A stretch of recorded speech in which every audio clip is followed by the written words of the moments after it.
అలాగే 21 వచ్చి 2 వచనాలు మన మధ్య ఉన్నటువంటి సుధాకర్ గారు చదువుతారు. దయచేసి 34వ అధ్యాయము 10వ వచనం 21వ వచనం. ఈ దేశము మీ ఎదుట ఉన్నది, ఈ దేశం ఎదుట ఉన్నది, ఇందులో మీరు నివసించి వ్యాపారం చేసి ఆస్తి సంపాదించుకుని చెప్పాను. 21 వచనం చదవండి. 21 వచనం. మనుషులు మనతో సమాధానముగా ఉన్నారు కనుక వారిని ఈ దేశమందు ఇందులో వ్యాపారం చేయని ఈ భూమి వారికి సారినంత విశాలమై ఉన్నది. చాలు కనుక దేవుని యొక్క వాక్యంలో మనం చూస్తూ ఉంటే ఆమరణ పడుతున్న ఒక వ్యక్తి మరి ఇటువంటి జనులతో మాట్లాడుతున్నటువంటి విషయాన్ని మనం గమనిస్తూ ఉన్నాం. ఎవరి జనులంటే ప్రజలు మరి ఆ యొక్క ప్రాంతానికి వచ్చినప్పుడు, ఆమూరు ఉన్న ప్రాంతానికి వచ్చినప్పుడు ఆయన చెప్తా ఉన్నాడు, ఈ ప్రజలైనటువంటి వారిని వ్యాపారం చేసి సంపాదించుకునేవాడిని. అంటే వ్యాపారం ద్వారా ఏంటంటే సంపాదన కావాలని ప్రతి ఒక్క మనిషి కూడా ఆశ.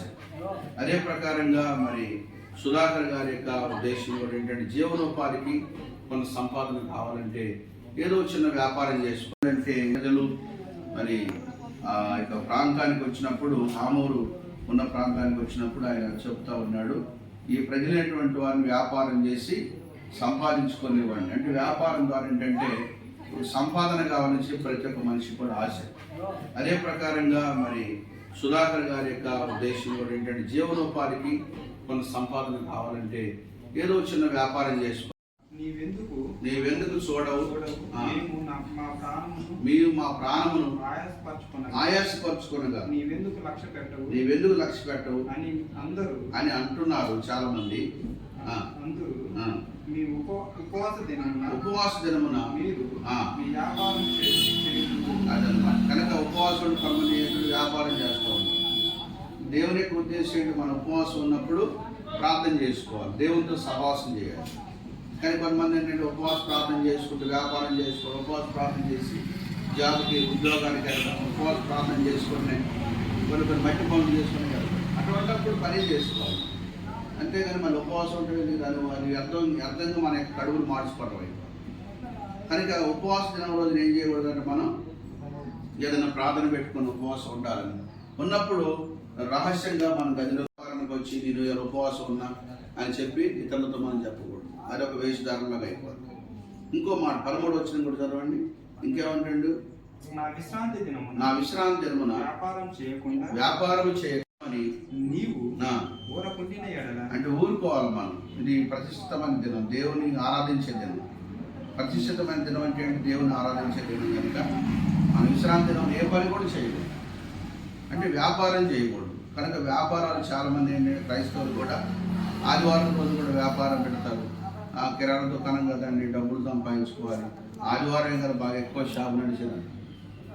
కనుక అది ఎటువంటి వ్యాపారమైనా కూడా దేవుని యొక్క పిల్లలైనటువంటి వారు ఏమనుకోవాలంటే ఇది ప్రతిష్ఠితమైన దినం కనుక, దేవునికి మనం ఆరాధన చేసుకునే దినం కనుక ఈ దినమును మనం దీన్ని మరి ఓపెన్ చేసి అమ్మకూడదని చెప్పి ఒక ఆలోచన మనకు. అలా ఊరకుంటే విశ్రాంతి దినమున మనోహరమైంది అంటే యెహోవాకు ప్రతిష్ఠితమైన దినమని అనుకొని దాన్ని ఘనముగా ఆచరించినప్పుడు నీకిష్టమైన పనులు చేయకయు వ్యాపారం చేయకయు లోకవార్తలు చెప్పుకొనక ఉండిన యెడల నీవు యెహోవాయందు ఆనందించదవు, ఉన్నతమైన స్థలముల మీద ఆయన నిన్ను ఎక్కించు. కనుక ఇక్కడ ఉన్నతమైన స్థితిని దేవుడు ఆశీర్వదించాలని దేవుడు ఇష్టపడుతూ ఉన్నాడు. కనుక మనం అనుకోవాలి ప్రతిష్ఠితమైన దినం కనుక వ్యాపారం ఈరోజు మనం చేయకూడదు. వ్యాపారం చేయాలి అన్ని రోజులు, కానీ దేవుని ఆరాధించే ప్రతిష్ఠితమైన దినం కనుక ఆరాధన దినం కనుక మనం చేసుకోకూడదు. కానీ మరి ఈ యొక్క సెల్ షోరూమ్ కూడా మరి ఆదివారం రోజు మనం ఓపెనింగ్ చేయకూడదు, దీంట్లో వ్యాపారం చేసుకోకూడదు. ఎందుకంటే అది దేవుని రోజు అన్నమాట, దేవుడు ఏర్పాటు చేసింది. కనుక చాలామంది ఎన్ని చెప్పినా అప్పుడు ఓపెనింగ్ చేసేటప్పుడు మాత్రానికి తలకాయ ఊపుతారు, సర్లే అట్నే చేద్దామని అంటారు. కానీ అవసరాన్ని బట్టి మరి ఏం చేద్దాం, ఈ మధ్యన కొంచెం లావాదేవీలు తేడా వచ్చింది కనుక ఇది చేయాలి కదా అని మళ్ళీ. కానీ దేవునికి నిజంగా ఇష్టమైన పని అన్నమాట. మనం చేయవలసిన దినాల్లో వ్యాపారం చేసుకోవాలి, మనం ఆరాధన కూడా చేసుకోవాలి. విశ్రాంతి దినం ఆ రోజులలో ఇశ్రాయేలుకి ఏర్పాటు చేయాలి. ఈరోజు ఆరాధన దినం దేవుడు మనకు ఏర్పాటు చేశాడు. కనుక ఆ దినం ప్రతిష్ఠితమైంది, ఘనమైన దినం, ఇది దేవుంది అని మనం ఎంచుకొని వ్యాపారమును చేయకుండా ఊరుకున్నప్పుడు దేవుని యందు మనం సంతోషిస్తాం. వ్యాపారంలో సంతోషం ఉంటుందా, ఆనందం ఉంటుందా? అదన్నమాట. కొన్నిసార్లు నష్టం వచ్చినప్పుడు దివాలా తీస్తాం. ఈరోజు కూడా ఒక సహోదరుడు చాలా దుఃఖపడ్డాడు, అయ్యా నేను వ్యాపారం పెట్టుకున్నా కానీ. మహాపరిశుద్ధుల దయగల తండ్రి, జీవంగల దేవా, నమ్మలిగిన ప్రభువానికి స్తోత్రం చెల్లిస్తున్నా. ఇదిగో ప్రియకుమారుడునైనా నా తండ్రి కొమరం సుధాకర్ గారు ఇదిగో సెల్సూరు ఏర్పాటు చేసుకుని ఉండగా తండ్రి అయ్యా మీరు వాక్యములు సెలవిచ్చారు, వ్యాపారం చేసి లాభం సంపాదించుకోండి అన్నారు. ఎందుకంటే మానవుడి లోకములు తండ్రి బ్రతకడానికి ఎన్నో జీవనోపాధి సంబంధ వ్యాపారాలు చేస్తున్నాడు కనుక నీ కుమారుడి యొక్క వ్యాపారం చేయడానికి సిద్ధపడి ఉండగా నీకు నష్టాలు కలగకుండా లాభాలు కలిగే కృపద ఇచ్చిన ప్రార్థన చేస్తున్నాం. దయగలిగిన మాతాన్ని చేస్తున్న ప్రతి పని అంతట్లో కూడా మంచి నైపుణ్యత ఇవ్వండి, జ్ఞానాన్ని ఇవ్వండి, మంచి ఆలోచనలు ఇవ్వండి. అయ్యా సెల్ ఫోన్ రిపేర్ చేస్తున్నప్పుడు ఏ విధంగా చక్కగా రిపేర్ చేయాలో కావలసిన నీ కృపను ప్రభు నీ యొక్క బిడ్డకు అనుగ్రహించుకుని ప్రార్థిస్తున్నాం. తండ్రి నీకు వందనాలు, స్తోత్రాలు. అలాగే అయినా ఇదిగో దుగనపల్లి గ్రామంలో తండ్రి అయ్యా ప్రతి ఒక్క కస్టమర్ కూడా ఇక్కడికి వచ్చి అయ్యా నిజముగా సుధాకర్ చాలా మంచివాడు, సరైనటువంటి ధరలకు అక్కడ వస్తువులు అమ్ముతాడని చెప్పిన ఆయన ఒక మంచి ఉద్దేశంతో నీ షాప్ వైపు చూసి అతనితో మంచి స్నేహితులుగా మారి మా ప్రభు నీకు వందనాలు అని బట్టి నన్ను అందరికీ కూడా ప్రభు యథార్థమైన హృదయంతో రావడం సహాయం చేయండి. నీ గొప్ప కార్యాలు, మహిమగల కార్యాలు మీ సందు ప్రభు జరిగిస్తే ఆశపడుతున్నాను ఆయన. ఇదిగో ఈ ఉదయ కాలం వేళ జరుగుతున్న ఈ కార్యక్రమం ద్వారా మీకు మహిమ చెల్లిస్తూ యేసు ప్రభు పరిశుద్ధ నామాన్ని బట్టి ప్రార్థన చేసి అడిగి వేడుకొనుచున్నాం తండ్రి, ఆమేన్.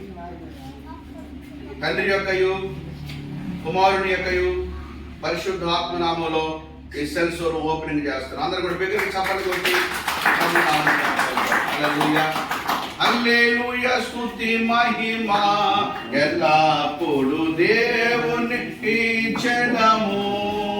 హల్లెలూయా స్తుతి ఎలా పరిశుద్ధాత్మ దేవుని సన్నిధిలో సహాయం పొందుకున్న మనకు సకల పరిస్థితుల్లో ఏం చేస్తాం అత్తయ్య చూస్తానికి వస్తే ఫోటోగ్రాఫర్ ఏర్పాటు చేసిన కుటుంబానికి సదాకాలం తోడైంది ఆశీర్వదించును గాక. ఆ ప్రాణమా యెహోవాను సన్నిధించుకో, నా అంతరంగ సమస్తమా ఆయన పరిశుద్ధ నామాన్ని సన్నిధించు. నా ప్రాణమా యెహోవాను సన్నిధించు. ఆయన చేసిన ఉపకారములో దేనిని మరో. ఆమేన్. నన్ను అందరికి ప్రైజ్ లార్డ్. అందరికి నమస్కారాలు. నమస్కారం, ధన్యవాదాలు. అట్లా